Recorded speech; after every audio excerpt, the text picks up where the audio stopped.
ಬೇಲೂರು ತಾಲೂಕು ಹಳೇಬೀಡು ಹೋಬಳಿಯ ಬಿದಿರಕೆರೆ ಎನ್ನುವ ಕೆಲವು ಭಾಗದಲ್ಲಿ ಒತ್ತುವರಿ ಆಗಿತ್ತು. ಆ ಜಾಗಕ್ಕೆ ಬೇಲೂರು ತಹಶೀಲ್ದಾರ್ ಆದ ಮಮತಾ ಅವ್ರು ಬಂದಿರೋದು. ಅವ್ರಿಗೆ ಮಾತಾಡ್ತಾ ಹೋಗ್ತೀನಿ. ಮೇಡಮ್, ಈಗ ಈ ಹಿಂದೆ ಕಳೆದ 4-5 ದಿನ ಹಿಂದೆ ನ್ಯೂಸ್ ಫಸ್ಟ್ ವಿಸ್ತೃತ ವರದಿ ಕೂಡ ಪ್ರಸಾರ ಮಾಡಿತ್ತು ಮೇಡಮ್, ಕೆರೆ ಒತ್ತುವರಿಗೆ ಸಂಬಂಧಪಟ್ಟಂತೆ. ಈಗ ಜಿಲ್ಲಾಧಿಕಾರಿಗಳು ತಮಗೆ ಏನ್ ಸೂಚನೆ ನೀಡಿದ್ದಾರೆ, ಸ್ಥಳಕ್ಕೆ ಬಂದಿದ್ದಾರೆ, ಮೇಲ್ನೋಟಕ್ಕೆ ಏನ್ ಅನ್ಸುತ್ತೆ ಮೇಡಮ್? ಮೇಲ್ನೋಟಕ್ಕೆ ಇದು ಕೆರೆ ಒತ್ತುವರಿ ಆಗಿದೆ. ಈಗಾಗಲೇ ಇದಕ್ಕೂ ಮೊದಲೇನೆ 2 ಬಾರಿ ನಾವು ಒತ್ತುವರಿ ತೆರವು ಮಾಡೋದಕ್ಕೆ ಪ್ರಯತ್ನ ಪಟ್ಟಿದ್ವಿ. ಕಾನೂನು ಸುವ್ಯವಸ್ಥೆ ಸ್ವಲ್ಪ ತೊಂದರೆ ಆಗಿರೋದ್ರಿಂದ ತಾತ್ಕಾಲಿಕವಾಗಿ ನಾವು ತಡೆ ಹಿಡಿದಿದ್ವಿ. ಮತ್ತೆ ತಮ್ಮ ನ್ಯೂಸ್ ಚಾನಲ್ ಅಲ್ಲಿ ವರದಿ ಆದ್ಮೇಲೆ ಮೊನ್ನೆ ಜಿಲ್ಲಾಧಿಕಾರಿಗಳು ಮತ್ತೆ MP ಸರು ಮತ್ತೆ MLA ಸರು ಕೂಡ ಕಟ್ಟುನಿಟ್ಟಾಗಿ ಇದನ್ನ ತೆರವು ಮಾಡಬೇಕು ಅಂತೇಳಿ ನಮಗೆ ಆದೇಶ ಕೊಟ್ಟರು. ಆದೇಶದ ಪ್ರಕಾರ ಇವತ್ತು ಬೆಳಗ್ಗೆ 10 ಗಂಟೆಯಿಂದ ನಾವು ಪ್ರಾರಂಭ ಮಾಡಿದ್ದೀವಿ.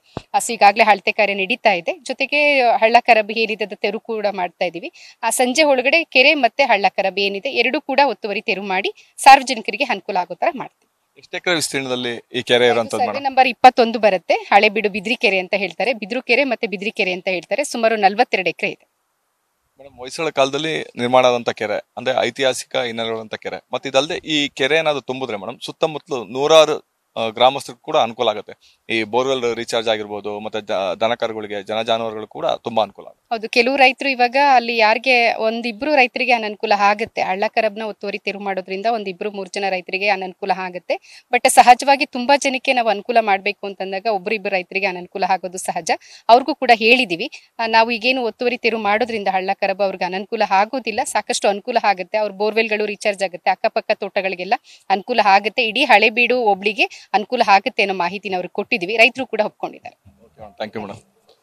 ಸ್ಥಳಕ್ಕೆ ಬೇಲೂರು ತಹಶೀಲ್ದಾರ್ ಆದಂತ ಮಮತಾ ಅವರು ಭೇಟಿ ಕೊಟ್ಟು ಅದ ಸ್ಥಳ ಪರಿಶೀಲನೆ ಮಾಡಿನೇ ಒತ್ತುವರಿ ಆಗಿರುವಂತದ್ದು ಇದೆಯಾ.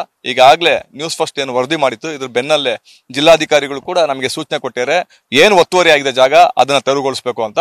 ಇದಲ್ಲದೆ ಸ್ಥಳೀಯ MLA ಹಾಗೂ ಸಂಸದರು ಕೂಡ ಈ ಬಗ್ಗೆ ಸೂಕ್ತ ಕ್ರಮ ಕೈಗೊಳ್ಳಬೇಕು ಅನ್ನೋ ಒಂದು ಸೂಚನೆ ಕೊಟ್ಟಿದ್ದಾರೆ ಅಂತ ಕೂಡ ಹೇಳ್ತಾ ಇರ್ತದ್ದು. ಕ್ಯಾಮರಾಮನ್ ಪ್ರವೀಣ್ ಜೊತೆ ಕಿರಣ್, ನ್ಯೂಸ್ ಫಸ್ಟ್, ಹಳೇಬೀಡು.